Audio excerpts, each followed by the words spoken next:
Hello everyone, good morning. তোমরা সবাই কেমন আছো? আমরা খুব গরম আছি, প্রচণ্ড রোদ বাইরে। এই রোদে এখন সুজিরাজকে নিয়ে স্কুলে যাচ্ছি। স্কুল থেকে এসে টায়ার্ড হয়ে গেছে, স্নান টান সেরে আমি বসে আর সুজিরাজ দেখো ফ্যানের নিচে খালি গা হয়ে চুষনি মুখে দিয়ে শুয়ে আছে। এত গরমে এখন বাচ্চাগুলো স্কুলে গেলে না অসুস্থ হয়ে যাচ্ছে।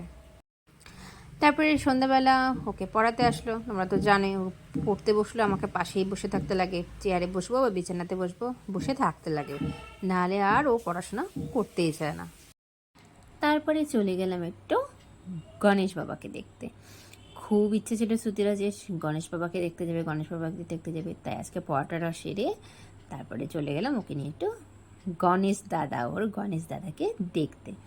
তো শ্রুতিরাজ খুব হ্যাপি গণেশ দাদাকে দেখে সামনে থেকে, আর বলছিল মা প্রসাদ খাবো না। আমি বলছি প্রসাদের অনেক লাইন বাবা, আজকে আর প্রসাদ খাওয়া যাবে না। তারপরে চলে গেলাম একটু মলে, কিছু শপিং করার ছিল, কেনাকাটা করলাম মল থেকে। আর সুচিরাজকে তো জানি মলে গেলে কতটা খুশি হয়। আর ওর বাবা এদিকে বিল পে করছিল, টুকটাক কিছু কেনাকাটা ছিল সেগুলি কালেক্ট করলাম। বাড়িতে এসে বসালাম ওর বাবার জন্য আলু সেদ্ধ দিয়ে ডাল সেদ্ধ বসালাম, আর এক সাইডে বসালাম হচ্ছে ভাত।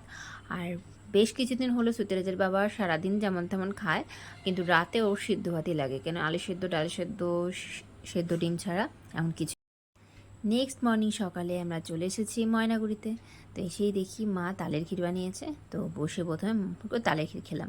আজকে ক্লাস নেই, শুধু এমনি ঘুরতে এসেছি, অনেকদিন আসি।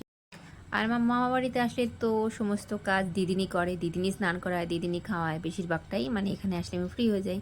আর দিদিন স্নান করতে গিয়ে হাঁপিয়ে গেছে, মানে এত বদমাশি করে দিদিনের সাথে, দিদিন যতই পাউডার দিচ্ছে ওর বলে কুতকুতি লাগছে, সারাক্ষণ আমার মাকে চালায়, তোমরা জানো।